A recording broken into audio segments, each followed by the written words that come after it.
আমার এই পৃথিবীতে কেউ নেই, একদম একা। অঙ্গদ তো বলছিলেন যে এই পৃথিবীতে উনি একদম একা। তাহলে এরা অঙ্গদ কি তাহলে আমায় মিথ্যে বললেন? কিন্তু কেন?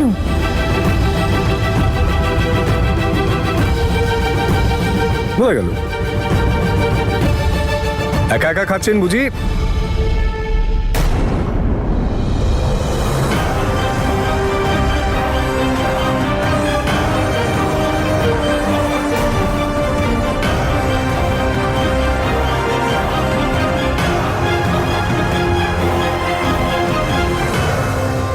সরি,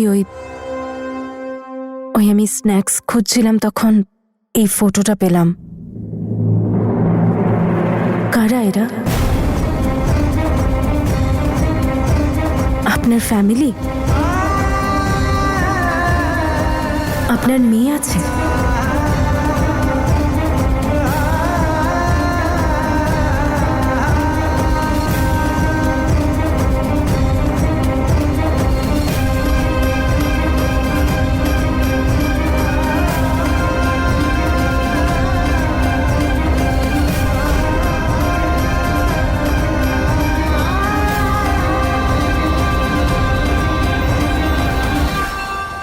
বলুন না অঙ্গদ, কারা এরা? তাতে কি যায় আসে তনু ম্যাডাম? এমনিতেও আপনি আমার ব্যাপারে অনেক কিছুই জেনে গেছেন। একটা মিথ্যে এনগেজমেন্টের জন্য কারোর ব্যাপারে এইটুকু জানাই যথেষ্ট। ফ্যামিলির ব্যাপারে জেনে আর কি করবেন? যদি আপনি না বলতে চান তাহলে ইটস ওকে। Thank you.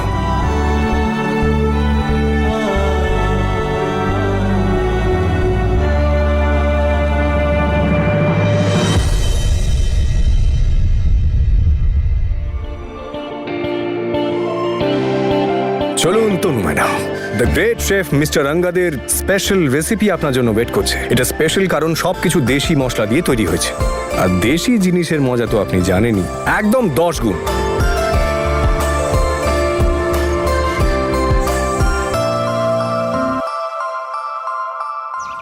এই আমাদের বাড়ি, এখানেই বিয়েটা হচ্ছে, আর এটাকে আপনাদের সাজাতে হবে একদম গ্র্যান্ড ভাবে, যেন এমন দেখতে লাগে কোনো এনআরআই এর বিয়ে হচ্ছে। বুঝতে পেরেছেন তো? এই যে জায়গাটা দেখছেন না, একদম ওখান থেকে এতটা পর্যন্ত আমি চাই যেন ফুল দিয়ে সাজানো থাকে। গোটা বাড়িটা যদি ফুল দিয়ে সাজান তাতেও কোনো আপত্তি নেই। এই বাড়িটাকে না একদম গ্র্যান্ড ব্ল্যাঙ্কেট হলের মতো সাজিয়ে দেবেন। আর একটা কথা ভালো করে মনে রাখবেন, একদম নোট করে রাখুন কিন্তু, বর আর বউয়ের জন্য কিন্তু দুটো সুন্দর দেখে সিংহাসন আনবেন, আর এন্ট্রির সময় যেন ডান্সাররা রেডি থাকে, ঠিক আছে? মনে রাখবেন। আরে বীর, তুমি একদম রাইট টাইমে এসেছো। এদিকে এসো, এদিকে এসো। উনি কুশল বাবু, তুমি শুনতে পেয়েছো তোমাদের বিয়ের ডেকোরেশনের জন্য আমি কি কি বললাম? যখন আমরা মালা বদল করতে স্টেজে উঠবো তখন আমাদের স্মোক এন্ট্রি হবে। কি মজা হবে! আরে হ্যাঁ, আমি তো বলতেই ভুলে গেছিলাম, ওই স্মোকি এফেক্টটা যেন থাকে। হ্যাঁ, দুদিক থেকে ধোঁয়া বেরোবে, তাহলে এটাও নোট করে রাখবেন। হ্যাঁ, যখন আমরা স্টেজে থাকবো তখন স্লো স্লো রোমান্টিক গান বাজবে আর আমরা ডান্স করব, আর আরো 4টে ডান্সার আমাদের পেছনে ডান্স করবে। কত মজা হবে বলো বীর? বীর, কি হলো? কি ভাবছো তুমি? আরে অঙ্গদ, আপনি এসব মন কোথায় আপনার? আপনার দিকে? আপনার মন তো ছিল না আমার দিকে, তাই দেখুন এসব করতে হলো। হাতটা দিন।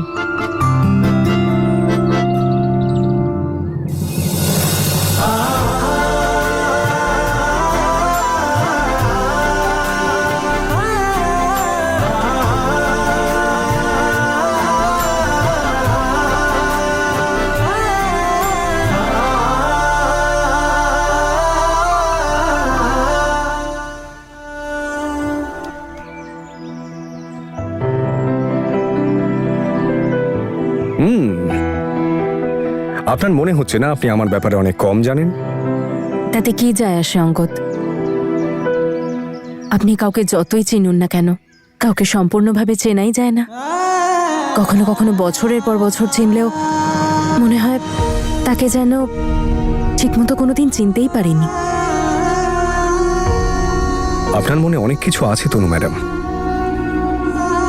বলুন আমাকে। এইটুকু অধিকার তো আছে। আমাদের ফেক এঙ্গেজমেন্ট হতে যাচ্ছে, আমি ওর ফেক ফিয়ন্সে।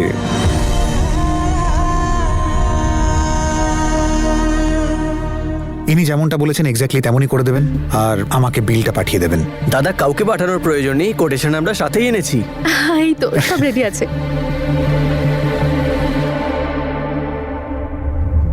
15 লাখ?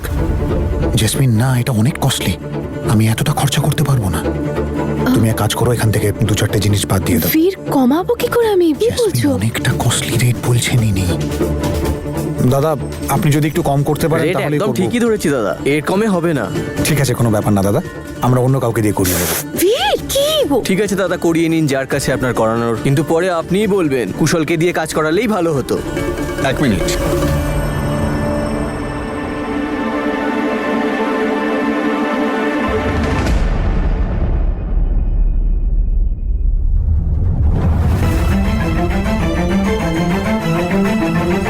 আমি যা বলেছি সেটাই আপনি করবেন, আর বিলটা আমাকে পাঠাবেন। এটা আমার মেয়ের এঙ্গেজমেন্ট, একটু বাড়তি খরচা হলে অসুবিধে নেই, আমি করব। বাবা, দেখলে তো তুমি, প্রবলেমটা এখানেই। বিয়েটা আমাদের হচ্ছে, কিন্তু সবকিছু তনুর নামে হচ্ছে, তনুর জন্য হচ্ছে। জেসমিন সমস্যাটা কি তোমার? কি যায় আসে বলো? তুমি যেটা চাইছিলে সেটা তো হচ্ছে, তুমি তো তোমার মতো এন্ট্রি করবে, তাতে প্রবলেমটা কোথায়? প্রবলেম হলো তোমার বিহেভিয়ার। কি হয়েছেটা কি তোমার?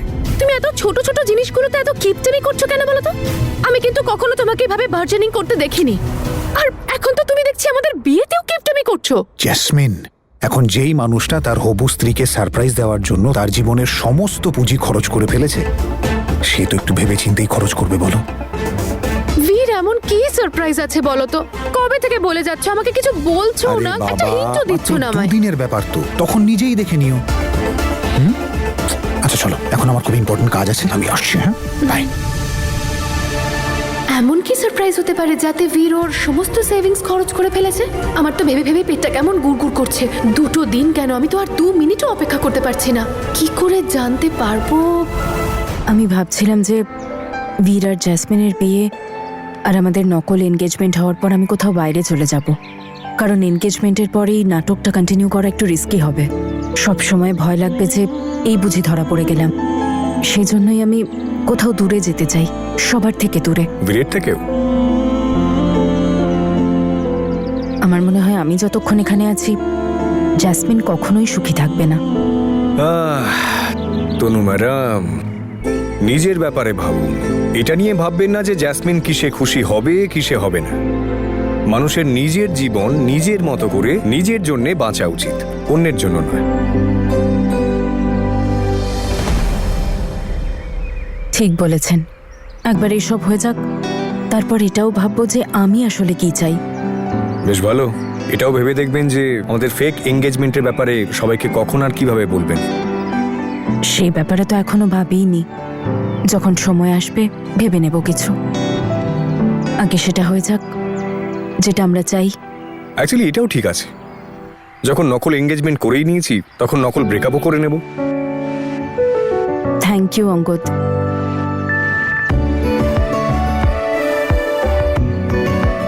কফির জন্য? শুধু কফির জন্য থ্যাংক ইউ নয়, সব কিছুর জন্য। আমাকে সাপোর্ট করার জন্য, আমার কথাটা বোঝার জন্য, আর আমাকে সঙ্গ দেওয়ার জন্য। আমি জানি যে এসবের সাথে আপনার কোনো সম্পর্ক নেই, কিন্তু তাও আপনি এসব আমার জন্য করছেন। অফকোর্স তনু ম্যাডাম, খুব ভালোবাসি যে।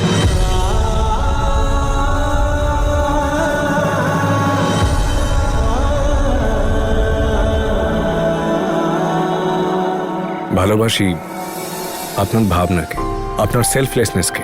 এটা ভালোবাসি যে আপনার ফ্যামিলির জন্য আপনি সব কিছু করতে পারেন। আপনার ফ্যামিলিকেও ভালোবাসি, যারা আপনারই মতো সুন্দর এবং খাঁটি মানুষ।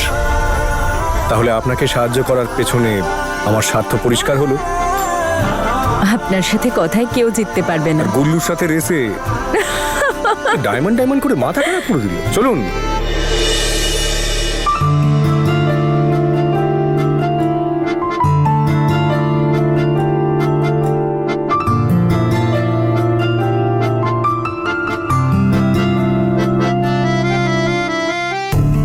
এই হাসিটার পিছনে কিছু তো আছে যেটা অঙ্গদ ব্লু করছেন। হয়তো ওর পরিবারের ব্যাপারে কোনো কথা।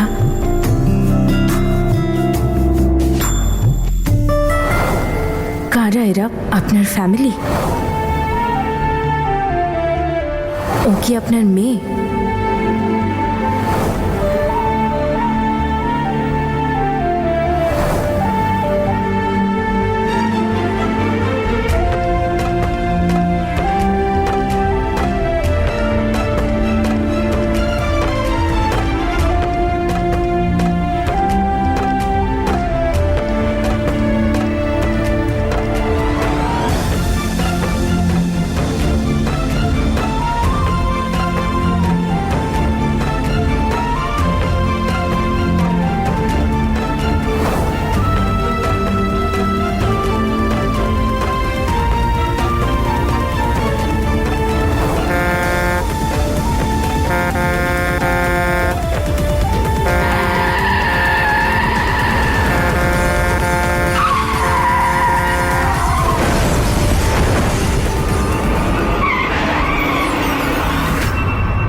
আমি হাত জোর করে বলছি বীর, দূরে থাকো আমার আর আমার লাইফের থেকে।